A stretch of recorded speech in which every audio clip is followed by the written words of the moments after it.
Have you forgiven the woman who killed your husband? 100%. Because if I don't, the only person that's going to hurt is me. Did you get details on what happened? She made a lot of really bad decisions. It was very preventable. Very, very preventable. The reality is, knowing who Ryan is, it went exactly as he would have wanted it to. He would have way rather it been him than somebody else.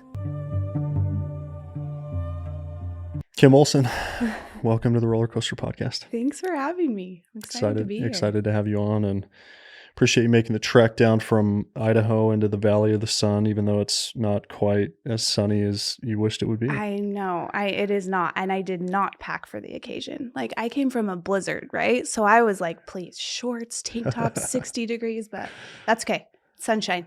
It's good for the soul. Yeah. Yeah. For the audience who doesn't know you or who's listening, Kim is Kim probably appropriately describes the title of this podcast when I think about what you've been through in your life the last few years, which is the Rollercoaster Podcast. I'm assuming if I said what's like a word to describe your life, you might use a word like roller coaster. Very relatable. Maybe an F word before it. It's a been fucking roller coaster. But That's here we are. appropriate. I love that. We're going to talk about why. You've been through a lot of things, and I think that your story and how you're navigating through your life and everything you've been through is going to be really powerful and really relatable to a lot of people. So I appreciate you doing it and being on. We're going to talk a little bit about some dates. Okay. So I have some specific dates that I want to go through as we frame the last 3 or so years of your life. I want to go back to December 13th of 2020. Okay. You spent a week disconnecting from all things to reconnect with Ryan. And you said this, and I'd love for you to unpack this and help us understand what you meant by this. You said, it's important to disconnect to reconnect, even if it feels overwhelming and impossible. You deserve it. What did you mean by this? Gosh, I think nowadays, especially with just the nature of the world, with phones, with how much is going on, how much distraction, the number one thing that we do not do is go inward. And it is the most important thing that we actually can do. I think it's easier for all of us as humans to avoid our heart and to try and just get through. Like, no one wants to be sad. And I think everyone too, from an outside perspective, expects you to just get over it. So sitting in it is really, really hard. But getting away from all of those distractions and going inward, reflecting on your life, reflecting on the hard, but also reflecting on the work that you've done, how far you've come. The fact that you're still there, gosh, it's so important. I think that also it's like what keeps us going and willing to do the work. What do you think makes that so hard for so many people? I think all of us want to be okay. None of us want to admit our sad, admit our struggle, admit our depression, admit our failures. We don't want to look at that stuff. But I am a firm believer that our heart and looking at it and doing the work is actually what creates the most beautiful version of who we are as human beings, if you're willing to face it. Beautifully said. I want to take us 2 weeks later. It was December 25th of 2020. Okay, stay with us, people, on this timeline. You did something that I think is incredibly unique, which is you spent Christmas just with your spouse, Ryan, and not with the kids. What was the decision to do that? I mean, I think that's rare. You don't see that very often. Yeah. So just a little bit of background. Ryan and I both were previously divorced. And so we both had children. We came together as a blended family, 3 kids between the two of us. I had 1, he had 2. but we all live relatively close. We both had really, really beautiful relationships with our exes and their families. And so it wasn't very often that we weren't like, hey, well, our family's doing dinner at this time, so can they come here and then we'll pop them over to your house. But for whatever reason, December 2020, that it was just us. And we chose, like, we've stopped in at the family things, but then it was just us Christmas Eve at our house. Like, we didn't go spend the night with our family and our siblings. And I don't know what led to that decision, but it was really, really sweet. Both of us are very outgoing. We love being around people. We're not, yeah, I don't know what led to that. But looking back at all of these things, I actually love, like, you did your homework and I'm proud of you.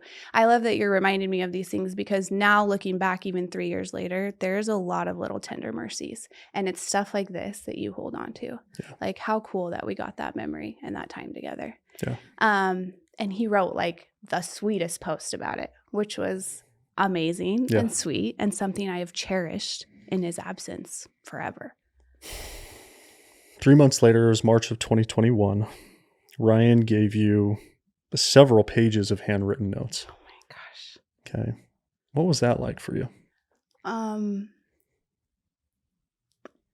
Again, not like him. He was a lover to his core, but a handwritten note was not like him. And it was my birthday, and Ryan and I go from his birthday to my birthday to a ton going on. He was in the sales industry. He traveled a ton for work. I've always worked. We both were very busy, both very independent. And so these small little things, he just went out of his way to plan this whole entire thing, this whole date night, booked a hotel, booked our favorite restaurant, hand wrote this entire thing, printed out pictures and like put it with it. He was like winning. It was like this day. Bizarre. He was winning this Killing day. It. Yeah. And not like him. But yeah, again, what a freaking, like, I'm so grateful. There's no words. I'm so grateful. So beautiful. After we tell your story, I want to circle back to, and I'm going to jot this down. I want to circle back to, like, how do you reconcile these tender mercies? Okay. I want to read something to you. I'm guessing nobody's ever read this out loud to you.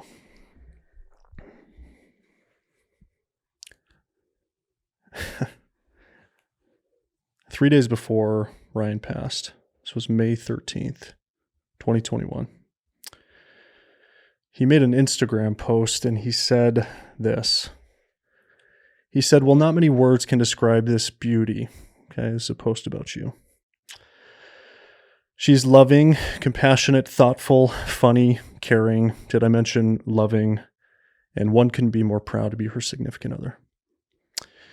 Even though most of the time we don't agree on things or we fail to be the best communicators, in the end, she chose me and I chose her every day. So that's pretty great. We both agree that a relationship takes work, lots of work. We aren't ashamed that we are still working on it every day to make each other happy. Hard work, really hard at times, but it's times like this that I remind myself how special she really is. Thank you for choosing me. I will continue to be all about you, us, until we perfect this thing called marriage. He said, love you, babe. This is a reminder for you. Thank you for all that you do. Thank you for reading that. I actually don't know that I ever really grasped that it was right before. Literally right before. Ryan and I were in a season, I was building a business. I was building a brand. And right before the accident, we were in a season of being so busy. And so again, to your point, like the biggest tender mercy. And if there is any message I could sit on and behind any microphone and tell you, it is that these little things matter so much.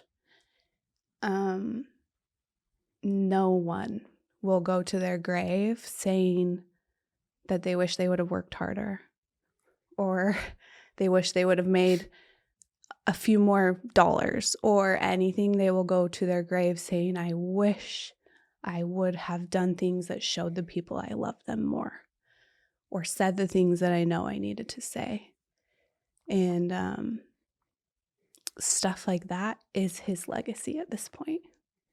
And it's really beautiful. Yeah, it's funny. I mean, I've been very open about some of the challenges that my wife and I have had the last couple of years, and we've had to fight like hell to get to where we're at today, which is a really, really good place. But it took a lot of work, and it's funny because I think sometimes I overhype how much work it took. It's like at the end of the day, it's simple acts 100%. that solve everything, right, in a marriage. And so I think Ryan, we're sharing some really good examples of things that he did. I mean, simple notes, and for him, it felt hard. For me, it's hard to write a note out to express how I feel, but it's incredibly meaningful. It's just not, I think so many of us, again, we just get caught up in the day-to-day, and especially in our relationship, like Ryan said it right there. And again, and I will always admit it, our relationship, our marriage was not perfect. It was still hard. Yeah. And even now in the wake of losing him, if I had this expectation that something perfect was going to come, that wasn't going to be hard, I would only be fooling myself. Like, any of it is going to take work. And we did a really good job of that. We'd both been through some shit. So we came together after some hard, and we were willing to do the work. And that was the most beautiful part of all of it. Yeah. So Kim, I'm going to have you share your experience, maybe May 16th, May 17th, where you were in detail. I want to go through that story. I think this has to be one of these things that, as you reflect back and even still reflect on your life today, it's probably hard to understand. You never think that you're going to go through something like this. This is stuff you see in the movies and stuff you see on social media, and it's like, that could never be my life. 100%. But it's your life now. So take us through what happened May 16th, May 17th of 2021. Yeah. So I touched on it a little bit, but we were in this season. Again, he was building this new program, door-to-door company, a large one. He had many guys under him. He was traveling all the time. You know that industry well. I'm sure you're around it. But he was very, very busy. We had 3 kids. They went to different schools. Like, they all played their sports. That also kept us very busy. And I was building this brand. And so for 6 months before Ryan had Ryan's accident, I was all things Jovi. And I can look at that now and see how it's the biggest blessing ever. But there was a moment in time, especially right after he passed away, that I was like, oh my gosh, I'd give anything to have that time back, so that I didn't focus as much on this brand, and I didn't work so much, and I wasn't like up all night, and I wasn't away from him. Like, he was already working. Or I can look at it and see it as a beautiful tender mercy, which I very much can. And I know that that's what he would want me to see. I paint this picture because we were spending a lot of time apart. And even when we were together, we were still apart, working, focused on other things, not really present, not giving each other our time, our attention. But I had just gone to Hawaii. So I had this little side business. It was actually women's retreats. We went to Hawaii to scope out, see if we wanted to bring it there. So I was in Hawaii with a couple of my friends. He was on a hunting trip. We were both gone, Mother's Day gone. And I got home on Saturday. He had gotten home, I want to say like Thursday or Friday. I had gotten home on Saturday and I walked in. There was this big hand-painted cardboard box. He like had the kids get some paint. We don't keep that around our house. We're not crafty. So it was like, again, one of those things where it's like, oh my gosh, you like put effort into this. They had hand-painted, said like, welcome home. You're the best mom ever. There was all my favorite treats. There was flowers on, I have a picture of it and it's really like, because I walked in and I was like, wow, like, thank you, you know, but we lived in Idaho. We live on some acreage. We had horses and cows and chickens and dogs and cats, all the things. I call it a farm. That would be very offensive to most Idahoans. A mini farm. But for me, it was like country life to a T. It's what Ryan loved the very most. And we just had Saturday and Sunday with all of our kids together, all of our family. We just had like the most 2 normal, good, sweet days. The sunshine was out. We were out in the yard. The kids found a new litter of kittens. They found brand new baby birds. Ryan took his son fishing Sunday morning really early with his dad. Went and saw his mom up at the cabin, had lunch, came home. My dad and my sister and her 2 kids came out. It was just like very normal, like, you know, hanging out outside. I don't even know. They were metal detecting, like digging up treasures in the farm, treasures if we call them that. But it was nothing extravagant. We weren't out doing anything crazy. We weren't in Hawaii. We weren't planning the next trip. We weren't taking them anywhere. We were just at our house, like 2 normal but like very beautiful days. Sunday night, the 5 of us laid down in our family room, watched a movie. I was just laying there with Ryan, like so happy to be home. I remember, and I don't even know why I did it, but I had JoJo get up and I said, JoJo, take a picture. And so she snapped a picture of Ryan and I laying there. He's all scruffy, you know, he'd been traveling. I'm no makeup. I'd been traveling, but I just, for whatever reason, was like so happy to have my family and to just have 2 really beautiful, easy days where we were all getting along and all together. And so I had her snap a picture. And that next morning, woke up. He took his kids to school. I took mine. We work at the same office. So this is May 17th of 21. And I had called him and he said, hey, I'm almost there. I'll be there in just a minute. I'm really close. I decided to go change the tires, but I'm close to the off ramp. And I was like, okay, cool. Like, see you in a minute, because I was already there. And I work with some of my family, and so he was not on a meeting that he was supposed to be on a Monday morning at 10 a.m. And I was like, oh, he was almost here. I just talked to him. And mind you, which is very important, like, it was like, okay, love you. See you soon. Which, again, a tender mercy. Like, tell your people you love them. Because I'm so grateful that was literally my last words to him, was both of us saying, I love you. And not in any crazy way, but just like a good casual, something I hold on to. I'm really grateful that we told each other that. And that he went out like knowing, cuddling, you know, like we were good. So anyways, couldn't get a hold of him. And so my sister came down. She was my brother's like executive assistant at the time. So she kind of ran these meetings for them. She's like, where is Ryan? I'm texting him. I'm like, babe, you've been gone for a week on this hunting trip. Like, they're all asking me where you are. Where the hell are you? And my text message to him sent green. And I was like, oh, no service. Like, that's so weird. Why did it send as a text message? That was my first, as I like think back, that was my first, I don't know, like Signal notion. or Yeah, something. signaled that Yeah. something was not right. Yeah.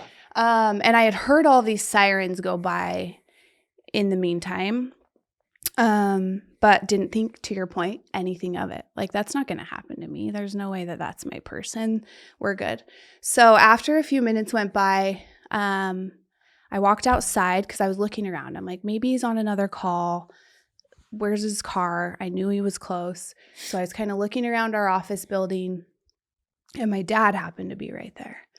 And I was like, Dad, hey, let's walk over there and just make sure, because we could see that the road was blocked off and we could see that there was an accident with a couple of cars. And from what I could see, I couldn't see his car, but I just was like, Dad, let's go over there and just make sure Ryan's car wasn't involved. Maybe he's talking to them, and that's why he can't answer or whatever. And so my dad's like, well, maybe jump in the car. Mind you, it's only a block away, so like I can see it. And he's like, well, let's jump in the car. I'll drive you over there. So he drove me over there, and the officer was like telling us to go away because the road was closed. And I got out of the car, and I always share this part because it's ingrained in my memory how naive I was in that moment. Like, I'm so sorry, totally not thinking anything of it. This is so random. I just want to make sure that this car wasn't involved in this accident. And that officer said, there is a car that is registered to Olson that was involved in the accident. And I said, okay, is he okay? And they said, we haven't been able to identify, like, he was very professional. We haven't been able to identify the driver yet. We don't have identification, but the person driving that car was deceased upon impact. And right then and there, in the middle of the road, is where, like, my life completely changed forever in ways that I couldn't even grasp at the time, right? I think the shock and the suddenness of it, to your point, is that only happens in movies. I can never relate to somebody that not that I can't relate, but there's so many ways I can't relate to somebody that watches their person die slowly, whether it's cancer or whatever that might be. And for me in that moment, it was gone in an instant. So my dad watched me fall to the ground, came out, the officer had to tell him. And then again, a beautiful tender mercy. My sister was a block away, so she was able to come over. My brother was a block away, so he came over. And I had people there to just hold me up. But man, I there's so much I can't even, and I've done a lot of therapy actually on that moment, on the street, on all the moments on the street. I've had to go back and do a lot of pretty intense therapy, EMDR, which is really beautiful, really, really hard, but really beautiful. Just to kind of help me get past the small things I do remember and what I hold on to from that moment.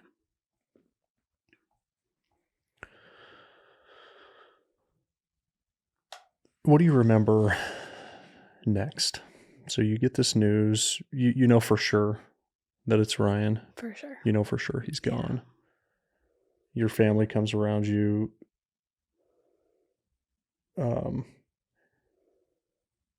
So in the experience that I shared with you when I thought that my spouse had passed away, it was like I think almost, not almost, but like for sure went into a state of shock. For sure. So maybe help describe just like what you're feeling in this moment. Could you hear what was going on? Were you flipping through the years and moments, and I mean, was your life kind of flashing before your eyes? What was happening in that moment? So, yeah, for me, I genuinely was frozen. Like, I didn't know what to do. And my sister and everyone will tell you that I just kept saying over and over to anybody, what the fuck am I going to do? Like, that is literal, my exact words. That's all I said over and over. Like, how am I going to do this? What the fuck am I going to do? Like, he's really gone, trying to just grasp the reality of it.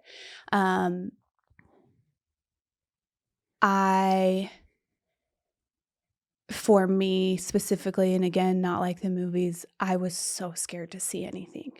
So even though I was a block away, his car had ended up in a ditch, and you couldn't really see it. And you would think in those moments, it's like, get me to him right now. I need to make sure. And I did keep asking, like, you're sure? They checked, like, for sure that he's gone. So for me, that moment was just trying to grasp reality. One of the things that I remember the most is it immediately didn't become about me. It became about our kids.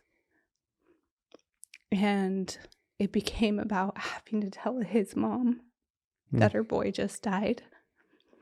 And so I had to go into like business mode, even through the shock, but I had to start calling the people that I needed to call and checking the boxes. And those conversations that was so rough. And they're going through the exact same thing I am of, are you sure? How do you know? Did they check for sure? Is he at the hospital? Like, how do you know he's actually gone? Who told you this? Did you go see for yourself? And I don't know much in those moments, when you're just like, he's gone. And that's all I kept saying, he's gone. And so, but those conversations were some of the worst, to his ex-wife, and to his mom. That was a rough one. And then they all ended up on the street there with me. All of us were right there. They're all local to where they So could like be there 30 fast? minutes away. Yeah. But yeah, so his brother, his sisters, his parents all ended up we all were on the sidewalk right in front of Walmart. So random. I live in a small town. That was the other craziest thing about Ryan Olson is he was an adventurer, dude, and he would get himself in the craziest situations in the mountains. And man, a guy like that, like just this strong freaking cowboy, I don't even know what you call him, but he does not get rear-ended at a street light a block away from you and die like that. You know what I mean? That would have I could have never put that as part of his story. Yeah, if you've heard Mason tell his story about his brother Race, who was in the car, and he said, I knew for sure that Race was the one that was going to live because he's such a savage. That is literally Ryan. Right. Yeah. Yeah. It just doesn't, I don't know. You don't think it'll ever happen. And to be totally honest, like trying to wrap your head around the permanence and around reality is one of the hardest parts about grief for me. And like, thank God, I'm so happy for you that your wife is still here. Yeah.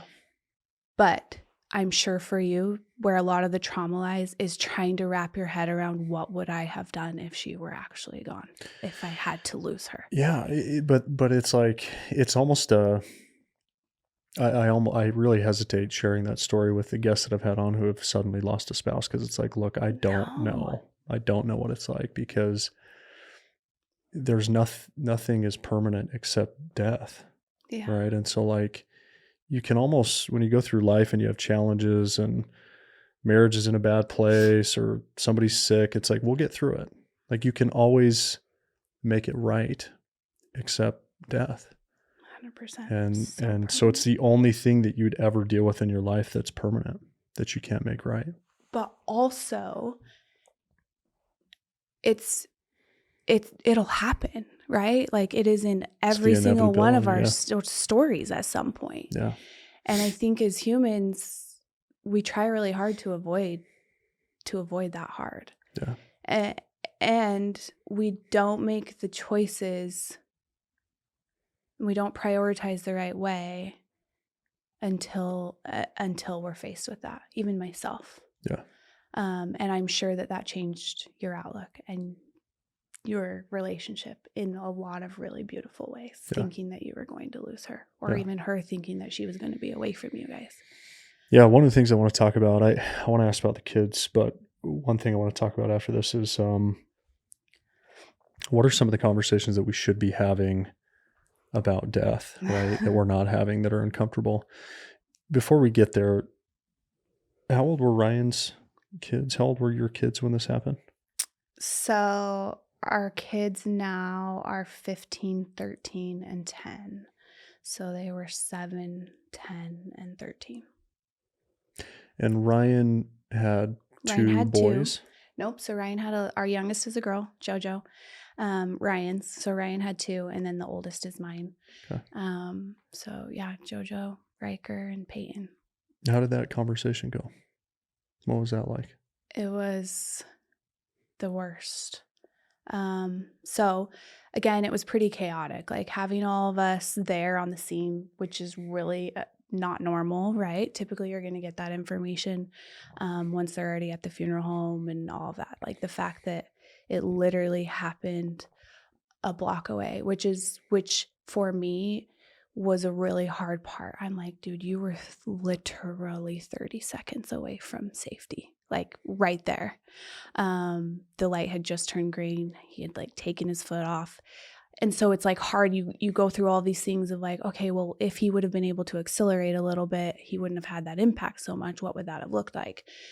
Also, I'm like, freaking Ryan Olsen, you have a truck that you will not drive just because you want good gas mileage. If you would have been in your freaking truck, you would have been fine. Like you go through all of these things of how it just shouldn't have happened. But our kids were in school.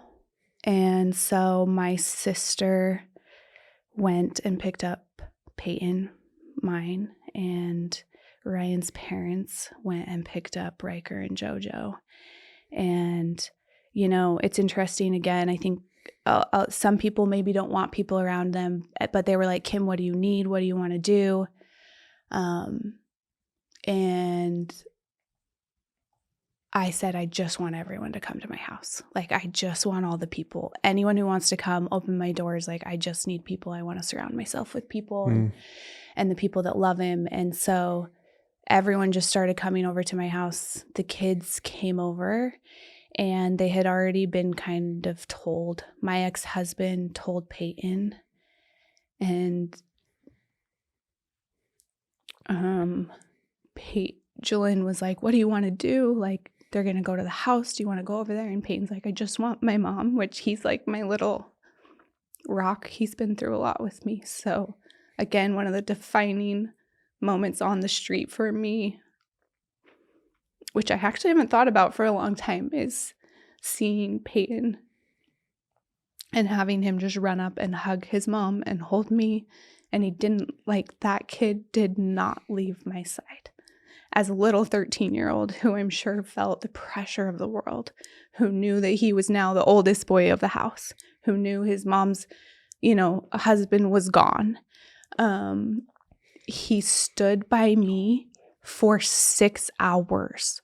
Every picture, I could scroll through all these pictures at the viewing, and every picture he has his hand on his mom, or he has his arm around me, or he's laying his head on my shoulder, and he didn't leave my side. So Peyton didn't go fishing that morning with him because he didn't want to wake up. And that was he had so much regret and so much deep, deep sad that he didn't have that moment with Ryan on Sunday morning. And Ryan's kids, man, I can figure out my own grief, but watching your kids try and grasp it is really rough.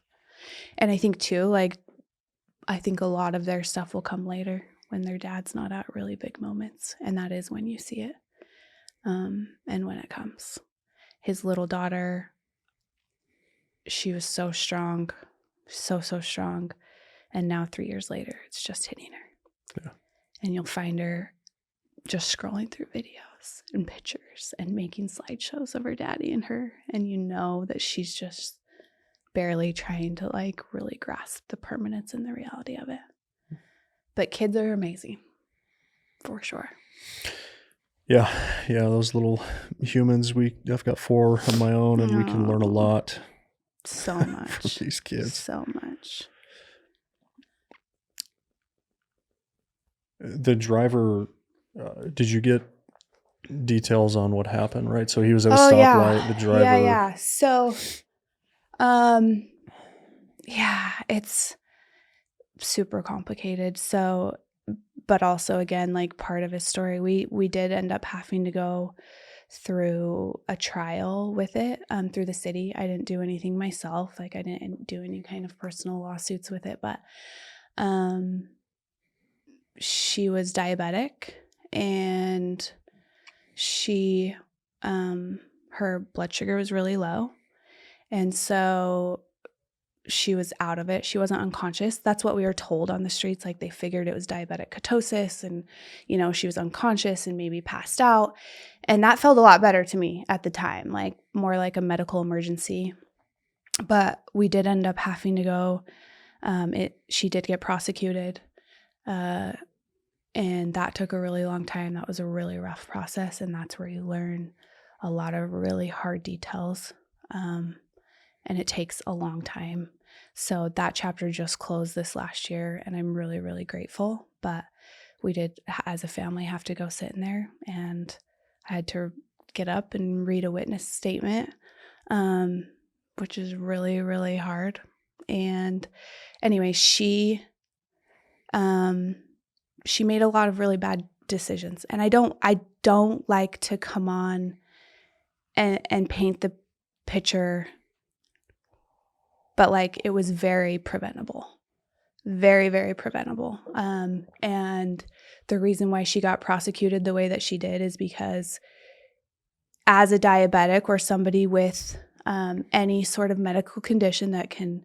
You're responsible. Yeah, you're responsible. And especially when you are making the decisions, it's no different than choosing to get in your car drunk. Yeah. And sadly, like the justice system doesn't see it that way because it's medical, right? But once you get into the details of, her ignoring 12 alerts like all throughout the night that she was low, the fact that she was alerted several times while she was on her drive that morning, the fact that she put her phone like in her purse, so she couldn't hear it, the fact that her Dexcom was expired. Like there was a lot of things. They had to get her doctor involved. She had it for several years, and it was just like, you knew better. You knew it was as simple as drinking some apple juice and like getting your blood sugar back up. But she was very out of it. So it was on a city road. The details of the crash, she was going over 80 miles an hour and hit Ryan from behind. He went airborne. He hit another truck. She then hit 2 more cars. She had her little girl in the car. And she's lucky. And the reality is, knowing who Ryan is, it went exactly as he would have wanted it to. He would have way rather it been him than somebody else. But that doesn't make it feel better for us. Yeah. And it's a really complicated part of our grief story. It brings a lot of anger, a lot of, it just shouldn't have happened. And that makes it really complicated. Have you forgiven the woman who killed your husband? It's a valid question. And 100%. Because if I don't, the only person that's going to hurt is me. And I chose to do that very early on, to the point where I think I wrote her that very day and just said, I'm really sorry. I can only imagine the hell that she is going through, knowing what her choices did.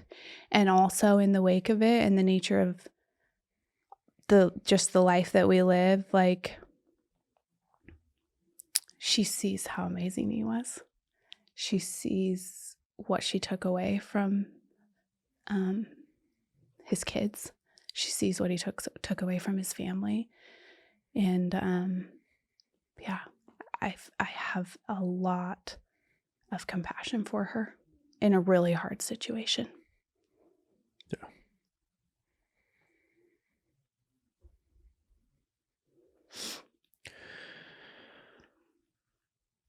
March 29th of 2022. This is, 10 months after your husband passed away. You did an Instagram post that I don't know if this was hard for you. I don't know if it's hard for people to read, but essentially you asked some really hard questions about death, right? And I think your advice or your plea to the world was, these are things that you should think about before it's potentially too late, right? So some of the things you referenced were, would you rather, like having the conversation with your spouse, for example, of would you rather be buried or cremated? If buried, specific casket requests, clothing that you want to wear, where do you want to be buried? Anything special you want to bury with you? If cremated, the list goes on, right? Do you have specific requests for your service, songs, speakers, dress codes, poems, favorite type of flowers, a charity or foundation that you can support, as a part of this, any other requests, right? So why do you think these things, my assumption is that less than 1% or 5% of people ever have this conversation. Oh, I agree. 100%. You have a different perspective on this though than most people, right? So what is your perspective on this? You are desperate to honor them in the way that they want. And you are so overwhelmed with everything. A simple conversation can make, like, planning a funeral and all the details of death, like the business side of death, is a lot.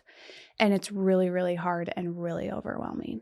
Yeah. And so for me, it is like the greatest respect. It's the same thing with life insurance. Like, it's not about you at that moment. And no one will ever regret having that hard conversation if they lose their person. It will immediately become, what a tender mercy that I knew these things. Yeah. Ryan's a little bit different. We had Ryan, which is a crazy part too, he'd always said, I'm going to die young. And I'd be like, shut up. You're so dumb. Like, don't say that. Right. And he'd always be like, I just feel like I'm going to die young. And I would get so mad. But again, I always assumed it would be freaking on his snowmobile or on his dirt bike or with his horses or hunting or whatever.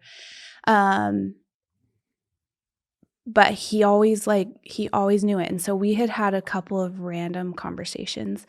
He had always told me that he wanted to be cremated. Ryan was very cheap, like the cheapest man on planet Earth. And so after he had passed away, I knew that he wanted to be cremated, which for myself, where I grew up, the religion that I grew up, that was very non-traditional and like a little bit uncomfortable for me because I didn't really know or understand it. I didn't know a lot of people that, did that. Yeah.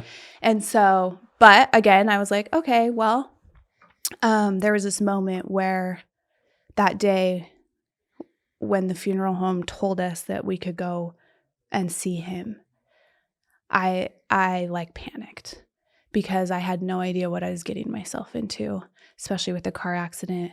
I was so scared to go and see him in that way. And I didn't know if I would. And I grabbed my oldest brother and I just said, will you please come with me? I need you to go first and tell me if it's okay for me to go in there. And he looked so freaking good. And I'm like, you're such an asshole. Only you, and he's just laying there loving it. Like, yeah, even freaking dead, I look sexy. And so anyways, so the nature of who he was and the nature of how many lives he touched, the nature of the age of our children, to me, it was important to have that viewing for a lot of people, especially because he looked really well. That would have been very different if there was anything that caused it. And so I do think that it's important too that like in your journey, if you lose somebody, it's important that you also honor what you feel like is best. I think. And I did that. So yes, he wanted to be cremated, but also for a lot of people, I made the decision to have a viewing and then to cremate him after. Yeah. So but there's a whole business side of death.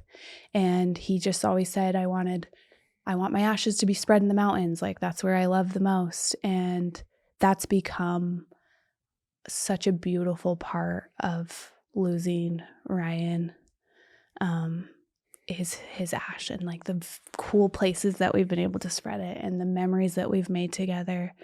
And the fact like I have jewelry that I wear with his ash and his daughter wears every day and our boys rock their stuff. And you'll see all of his family do the same thing. Like it's the cremation side of it's actually been really beautiful. Yeah. In ways that I had no idea. That's cool. Yeah. It's like many Christian faiths believe that you can't be resurrected if there's no sort of body left to resurrect, right? Which is such a wild thought when you think about it. It's like, no, I don't think God would do that. I think he's cool with like whatever. Yeah, right? Yeah. Oh yeah, which becomes it becomes the whole religion side of it, especially with where Ryan and I were at. Yeah, I mean that could be a whole podcast in and of itself. Yeah. Before we close the loop on that, what advice do you have for couples, right? We talked about obviously like in the worst case scenario that you lose your spouse, the things we talked about were more around like the funeral and the death itself. But what are the other conversations that we should be having before that? This could be as tactical as password 100. sharing. And I share about that. If you went and did your homework, I do share about that because Ryan and I, again, like coming into each other the way that we did, both very independent, both having gone through a divorce. Like I had been single and on my own as a single mom for almost 8 years. Probably had your own bank account. I did. 100%. Yeah. And we never brought that together, not for any like control reasons. We both had access to it, but like just the logistical stuff. I didn't go and put his name on my bank account because he like had his own, I had mine. Same with all of our like bills. We just kind of whoever's name it was in because we brought these like two worlds together. And it became so difficult. And the businesses don't care. Like there's a business side of death, but all they care about is collecting their money. Well, how do you collect your money when they won't even talk to me because I'm not on that account? You know what I mean? When Ryan and I never took the steps to be like, yes, and my wife's name is Kim and she needs to be added to this account. Like they won't talk to you. And then you have to send in death certificates and you have to fill out all this paperwork and you have to do all of these things to even be able to change the bill or get access to the account that you need to pay. Same with the bank account. You have to wait. You have to go legally and get all of your like legal stuff, which takes time.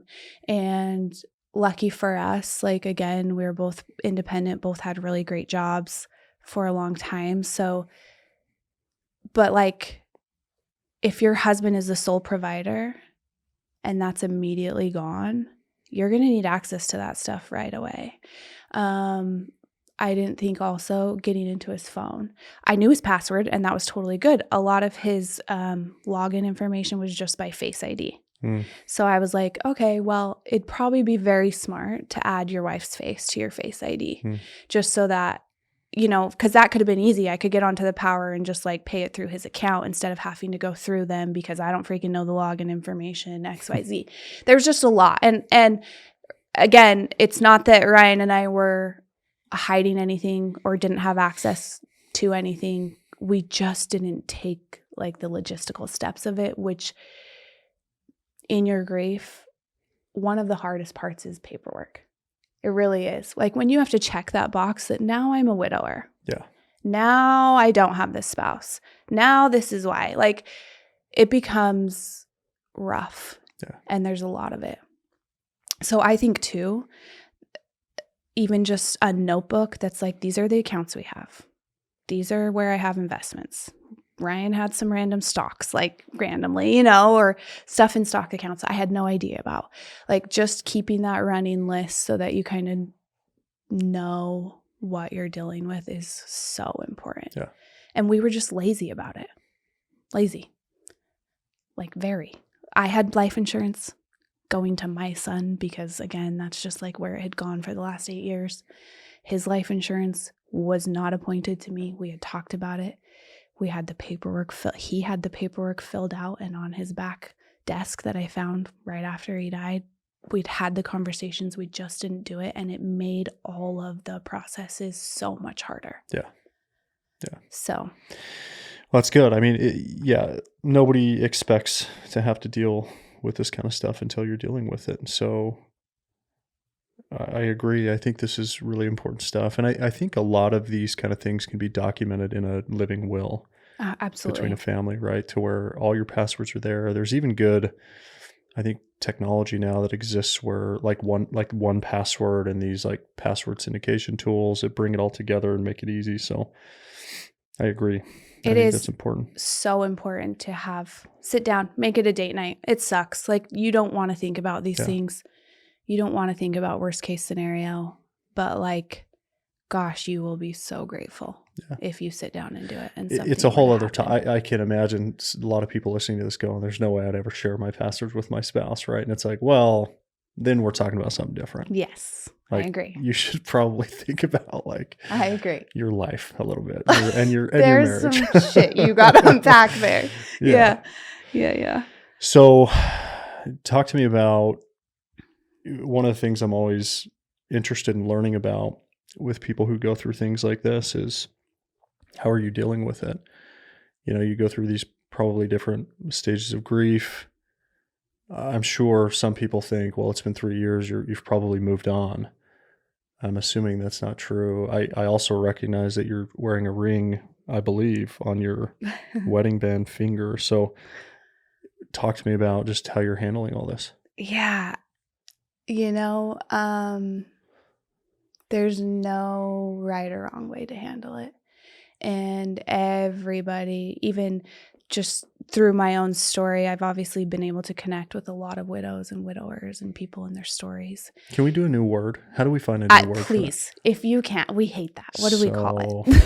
Let's think through this. Yeah. The word widow is just terrible. It's the worst. It's like a spider. It reminds you of a black widow, like a spider. The worst. And that's like like I said, paperwork, you're like, fuck this. I hate this word every time. Yes. It's like the dumbest. I hate that word. But I've been able to connect with a lot, and everyone's grief journey is so freaking different. And everyone's timeline is so different.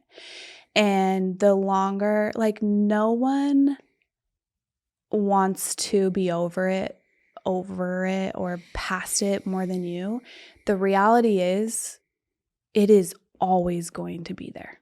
There's no end in sight when it comes to grief. Like there just isn't. When you have something that changes your life. In fact, even for yourself not losing her, who knows if there's an end in sight where that doesn't come up for you, right? Like where there's certain things in life that you don't fear that. Or if she gets sick again and you're immediately like, oh my gosh, am I going to, like you have this worst case scenario fear all the time. So it's going to affect you for the rest of forever.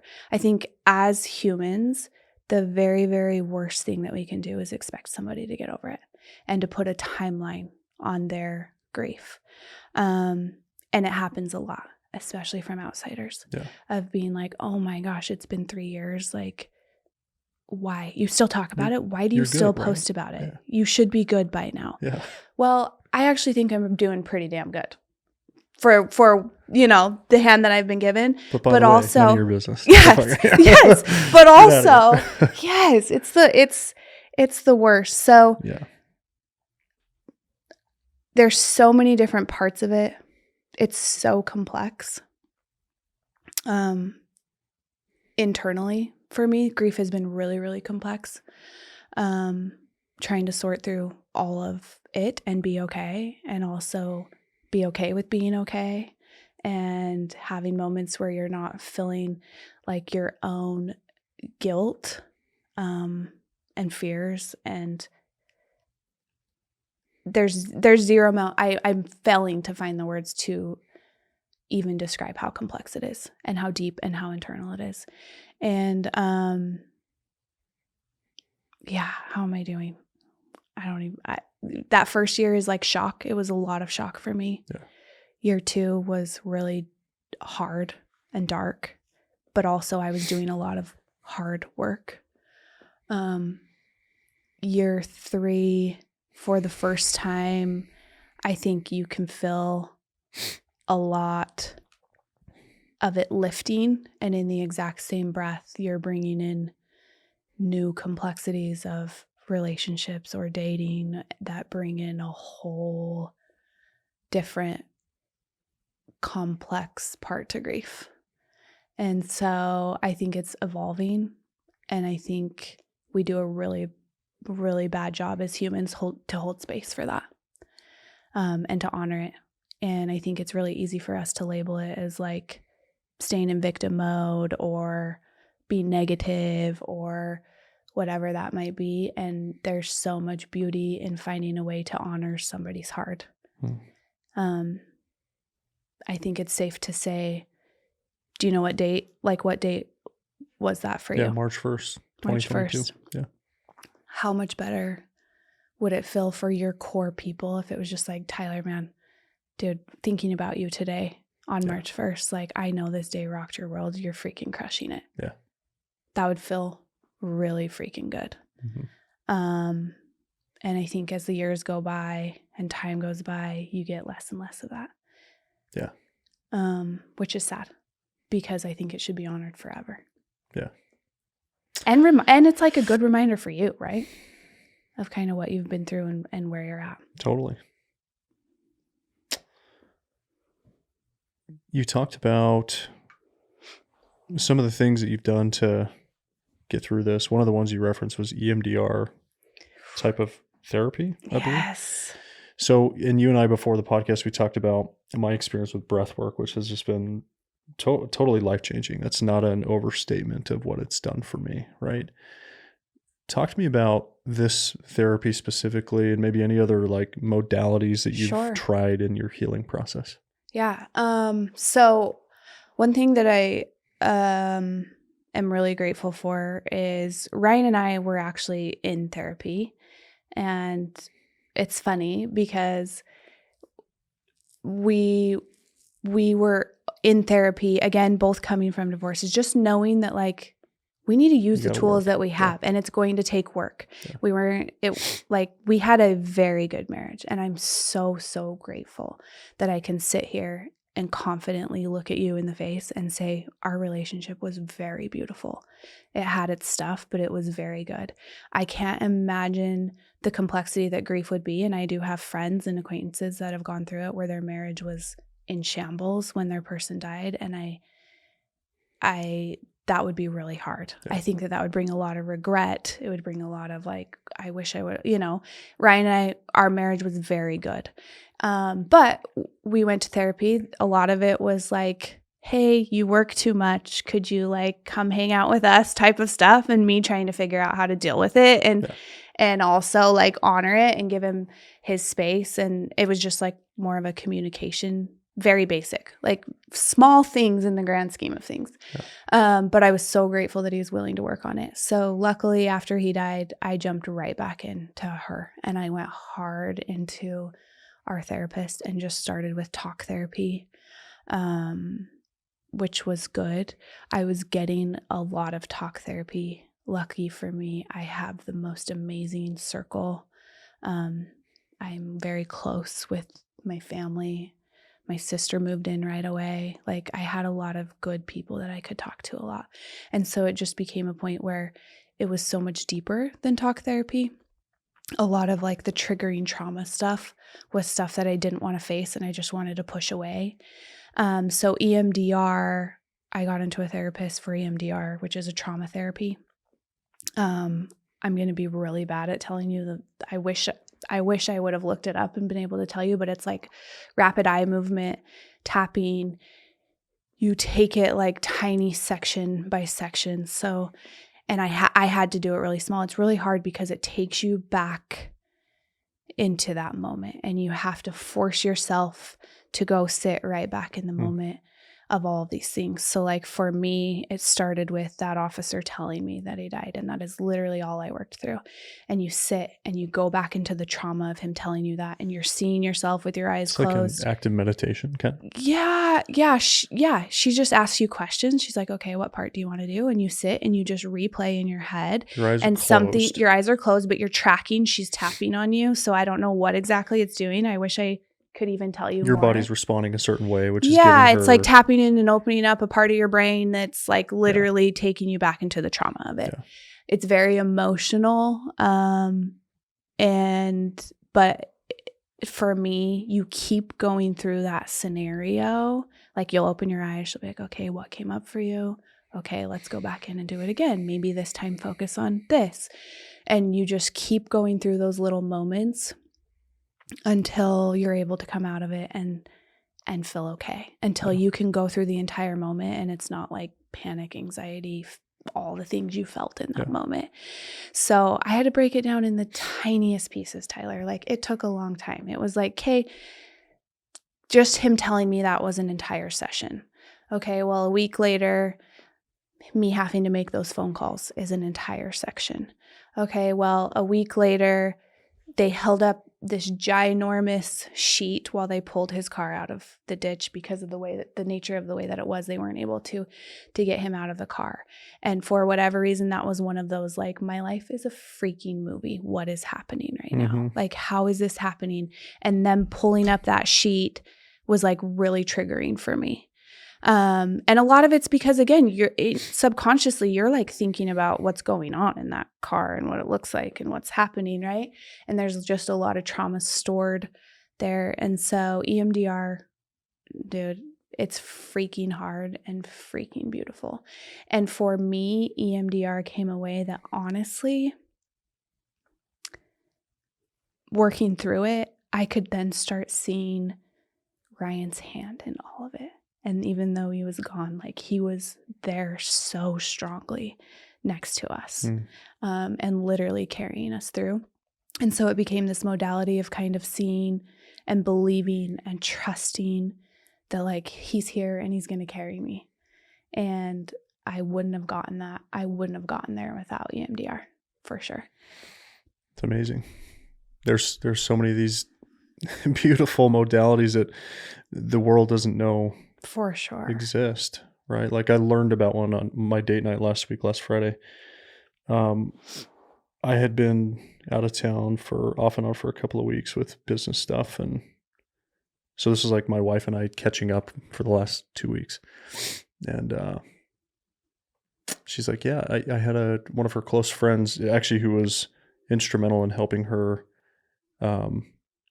retain blood in the subsequent few months. She had lost so much blood internally through this thing.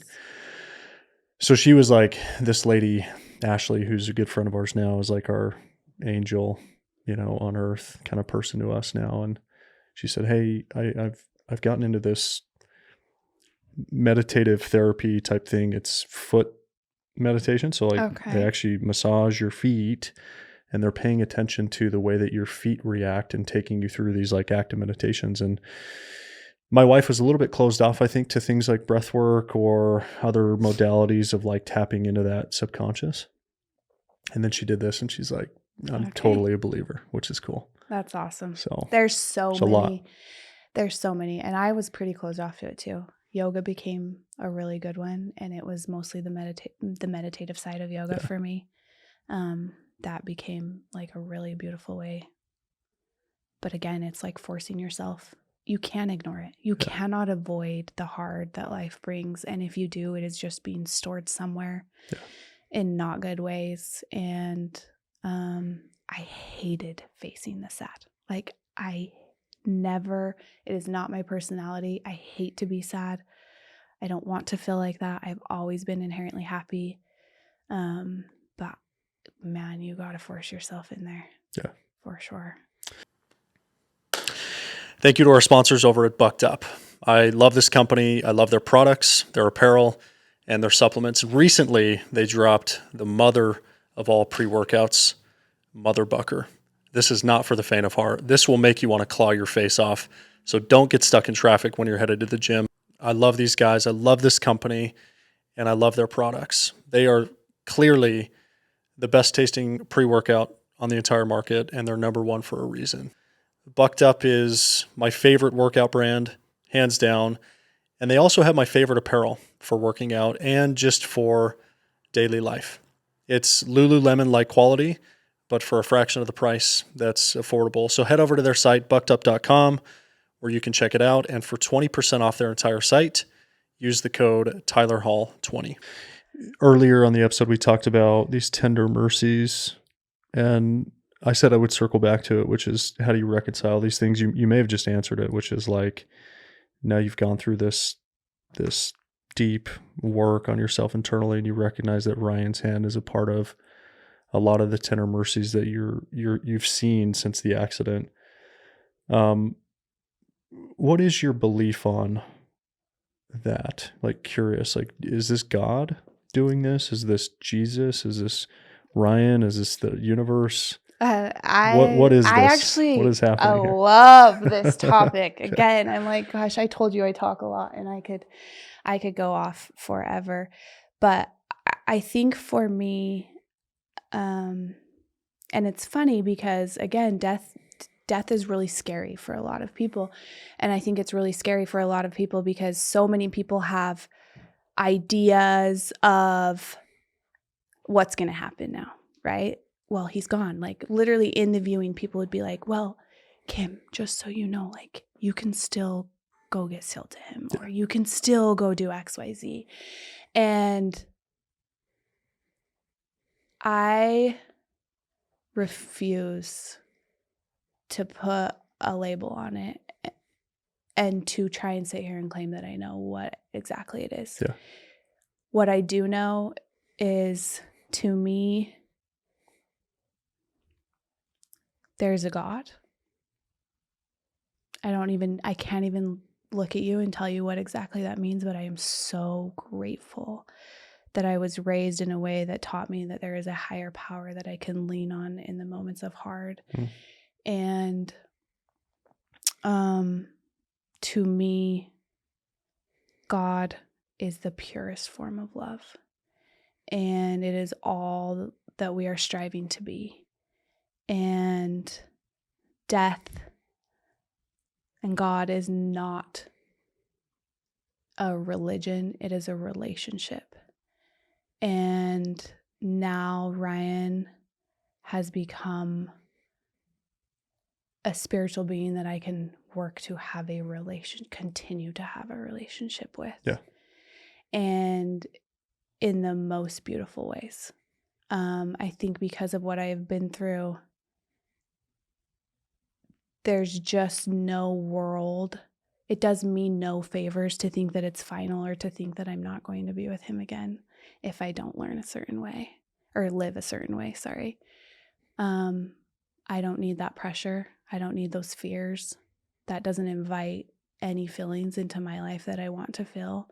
Ryan, to me, on earth, extended the most Christ-like love out of any human I knew. He was so non-judgmental. He was so loving. He was so kind. He was so inviting. There's no world for me and for my healing that I'm not going to believe that I will see him again. And worst case scenario, maybe it is final. Well, at least I lived my life in a way where The level of I hope. felt like he was a beautiful part of my journey no matter what. Beautifully said. You brought me this little box for those who are, for me, actually. You didn't say it was for my wife. You said it was for me. For those listening, not watching, I'm holding a box. It's about, I don't know, 8 by 8 inches or so. The box does tell you that it was made specifically for you, but it was supposed to go to your wife. This is for my wife. So this is your company. Yes. It's called Jovi. Yes. And I open this up and it says, intentionally designed with medical grade material, innovative technology, and every woman's body in mind. Jovi feels like magic, but it's science, a passionate pursuit to free the women of the world from the pain that holds them back. Okay. Awesome. What is this? I want to say thank you to our newest sponsor, Jovi Health. I, first of all, love the founder. She was on the podcast. She's a friend of the show, Kim Olson. And this product is actually incredible for a lot of reasons. So when she came in on the podcast, she gave me one of their kits, okay? And these are basically these little strips that are like infused with some type of compound that can alleviate pain in men and women, right? So for women, it's predominantly used in menstrual cycles. But for me, I had lower back pain. And so she said, hey, put this on your back, wear it around for a few days and see how you feel. And it's actually legit. Like, it works incredibly well. And so I've been super happy with the results. I've asked Kim to actually get me like bigger slabs of this stuff because it's helped alleviate, some lasting back pain that I've had for years. And so go check out Jovi Health. We'll have a code down below in the description, and you're not going to be disappointed by doing that. Yes, I love it. Okay, so again, my brother was into this. Yes, that's the only medicine you need now. Yeah. My brother got into this technology and had created a pain patch, and I saw what it did, and I saw what it did for people, and I came in as the world's biggest skeptic. But once I saw what it could do for people, I was like, Mike, let me make a brand for women. And so we did. That's what I did for the 6 months before Ryan's accident. I got with my best friend. We built this brand. We launched it. We did $500,000 in sales in like 4 minutes. We crushed. Yes, it was like incredible. Whoa. I think we did over $1 million in under 8 hours, like on our launch day. Beautiful, amazing. All of our hard work paid off, which is another part of our story. Like, we did it. We were like on a high, right? And then just a month later, the accident happened. And man, to be in a line of work and to have this company, to have something that got me out of bed, to have something that I was so proud of, to have something that I continually, every single day, see that it changes people's lives that are suffering, that are constantly in discomfort, that have way more pain than I can even relate to have that modality is such a tender mercy. But long story short, it has nanotechnology in it, which is going to mean probably nothing to you, but our body runs off of electricity. Inside of that patch has a bunch of antennas, essentially, that when you are hurt or when you are in pain, your body's sending signals up to your brain that's like, ouch, this hurts. And this essentially works alongside that and helps to absorb and take some of that away. So we brand it specifically towards menstrual cramps for women, but it can do a lot of things. Wear it on the golf course next time. You won't regret it. Amazing. Well, congrats. Yeah, thank you. Congrats on the company and the success. And I really appreciate you coming on and just opening up and being you and sharing your story. I think this is going to help a lot of people. So thank you. Thanks for having me. Yeah. Yeah. You're welcome. Good. That's a wrap.